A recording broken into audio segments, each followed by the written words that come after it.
As a technology provider, we always say we don't just work with our clients, we partner with them for mutual success. A critical part of that is being there to help when something goes wrong. That means running a friendly and efficient IT help desk. When you're looking for a new IT partner, there are 2 tests you must apply to their help desk. First, how much focus does it have on customer service? Is the whole business geared around identifying and fixing problems quickly?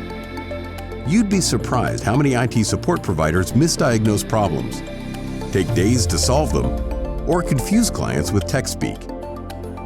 The other test is excellent technical skills. Of course, you want issues to be handled quickly, but really, you want a proper resolution, not a temporary fix.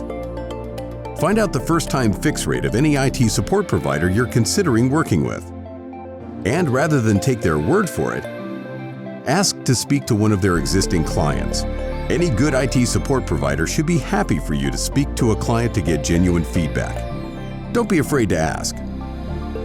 If you're actively looking for a new IT support partner for your business, we'd love to talk.